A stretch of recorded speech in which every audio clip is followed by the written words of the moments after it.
श्रीमद् भागवत गीता 5वां अध्याय। समदर्शी के रूप को कहता हूँ पहचान, हे कुंती सुध्यान से सुनो लगा कर कान। ब्राह्मण गधा स्वान में देखे मेरा रूप, हाथी और विद्वान सम सब निर्बल और भूप। मूढ़ चतुर सम जानते निर्धन सम धनवान, ऐसा समदर्शी पुरुष मोको अति प्रियमान। इमी पंचम अध्याय में कहते हैं भगवान, योग और समदर्शिता सम पांडव तू जान। अर्जुन बोले, हे कृष्ण, आपने पहले कर्मों का त्याग करने को कहा और फिर कर्म की प्रशंसा करते हो। इन दोनों में जो अधिक हितकर है वह एक बात निश्चय करके बतलाओ। श्री कृष्ण जी बोले, हे अर्जुन, कर्मों का त्याग और कर्मों का कर्ता ये दोनों ही मोक्ष प्राप्त करा देने वाले हैं, परंतु इन दोनों में कर्म त्याग से कर्म योग हितकर है। जो किसी से द्वेष नहीं रखता और न किसी पदार्थ की इच्छा करता है वही नित्य सन्यासी है। सन्यास और योग को मूर्ख लोग ही अलग अलग कहते हैं। जो इन दोनों में से एक में भी अच्छी तरह स्थित हो जाता है उसको दोनों का फल प्राप्त होता है। ज्ञान योगियों को जो स्थान मिलता है वही स्थान कर्म योगियों को भी प्राप्त होता है। हे महाबाहो, कर्म योग के बिन सन्यास का प्राप्त होना दुष्कर है। कर्म करने वाले मुनिजनों को ब्रह्मा प्राप्त होने में विलंब नहीं लगता। कर्मयोग युक्त शुद्ध अंतःकरण वाला मन तथा इंद्रियों को जीतने वाला संपूर्ण प्राणियों में अपनी आत्मा को देखने वाला कर्म करता हुआ भी कर्म फल में लिप्त नहीं होता। योग युक्त तत्ववेत्ता पुरुष देखते हैं, सुनते हैं, स्पर्श करते हैं, सूंघते हैं, खाते हैं, चलते हैं, श्वास लेते हैं, तो भी यह नहीं मानते कि मैं कुछ भी नहीं करता। वे बोलते हैं, त्यागते हैं, ग्रहण करते हैं, मूंदते हैं, परंतु यही मानते हैं कि मैं कुछ भी नहीं करता। और यह मन में धारण करते हैं कि इंद्रियां भी अपने अपने विषयों में बरतती हैं। प्राणी ब्रह्मा में सब कर्मों को अर्पण कर संग को त्याग कर कर्म करता है। वह पाप में इस प्रकार लिप्त नहीं होता जैसे कि कमल पत्र पर जल नहीं ठहरता। योगी जन शरीर में मन से बुद्धि तथा इंद्रियों की आसक्ति से रहित होकर आत्मशुद्धि के निमित्त कर्म करते हैं। योग युक्त पुरुष कर्म फल को त्याग कर मोक्ष रूप शांति का लाभ प्राप्त करता है, और जो योग रहित है वह कर्म की इच्छा के बंधन में पड़ जाता है। सब कार्यों को मन से त्याग करके जो प्राणी इस 9 द्वार इंद्रियों की देह रूपी पुरी में न कुछ करता है और न कुछ कराता है, आनंद पूर्वक रहता है। परमेश्वर किसी को कर्म में प्रवृत्त नहीं करता, न कर्म व फल को उत्पन्न करता है। ये सब प्रवृत्तियों द्वारा होते हैं। परमेश्वर किसी के पुण्य तथा पापों को ग्रहण नहीं करता।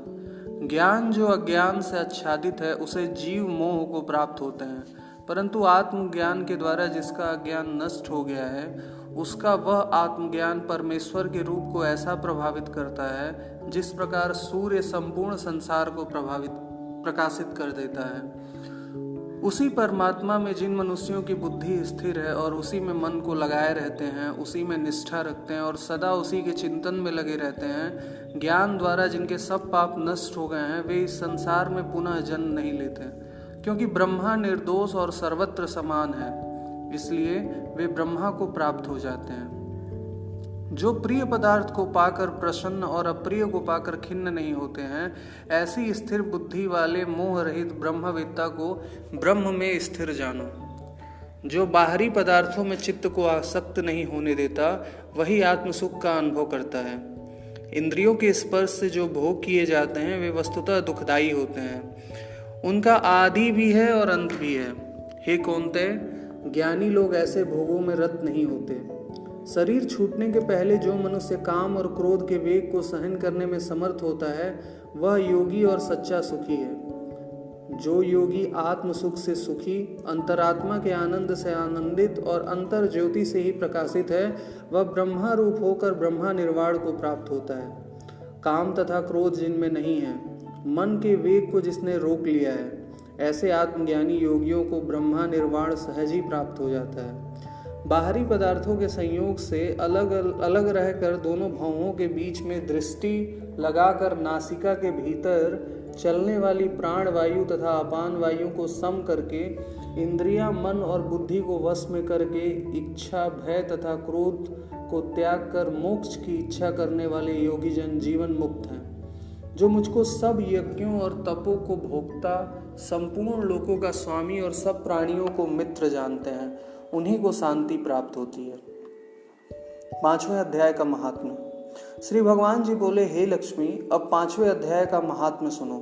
एक पगला नाम का ब्राह्मण अपने धर्म से नष्ट हुआ कुसंग में बैठ मच्छी मांस खावे, मदिरा पान करे और जुआ खेले।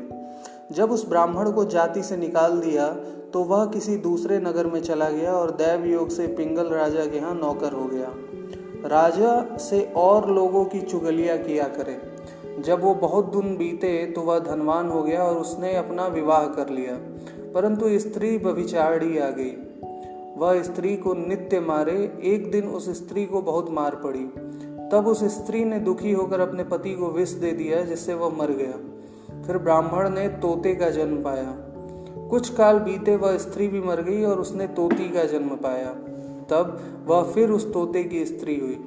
एक दिन उस तोती ने तोते से पूछा, हे तोते, तूने तोते का जन्म क्यों पाया? तोते ने उत्तर दिया, हे तोती, सुन, मैंने पिछले जन्म का हाल इस प्रकार बताया है। मैं पिछले जन्म में ब्राह्मण था, अपने गुरु की आज्ञा नहीं मानता था। मेरा गुरु बड़ा विद्वान था, उसके पास और भी विद्यार्थी रहते थे। गुरुजी जब किसी और विद्यार्थी को पढ़ाते थे तब मैं उनके बीच में बोल पड़ता। कई बार गुरुजी ने मना किया पर मैं नहीं माना। तब गुरुजी ने मुझको श्राप दिया कि जा, तू तोते का जन्म पाएगा। इस कारण मैंने तोते का जन्म पाया। अब तू कह, किस प्रकार से तोती हुई? तोती ने उत्तर दिया, मैं पूर्व जन्म में ब्राह्मणी थी।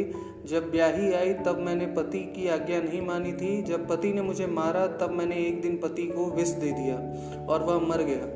यह सुनकर तोते ने कहा, तू बड़ी नीच है जो अपनी पति को विष दे दिया। तोती ने कहा, नरक के दुख भी तो मैंने ही सहे हैं, अब तो मैं तुझे अपना पति मानती हूँ। एक दिन वह तोती वन में बैठी थी कि वहाँ एक गिद्ध आया। तोती को उस गिद्ध ने पहचान लिया और वह उस तोती को मारने दौड़ा। आगे आगे तोती, पीछे पीछे गिद्ध। उड़ते उड़ते तोती एक शमशान भूमि में थक कर गिर पड़ी।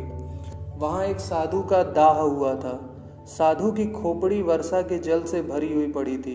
तोती उसमें गिर गई। इतने में वह गिद्ध आकर उस तोती को मारने लगा। उस खोपड़ी के जल से उसकी देह भीग गई और दोनों आपस में लड़ते लड़ते मर गए और अधम देह से छूटकर देव देही पाई।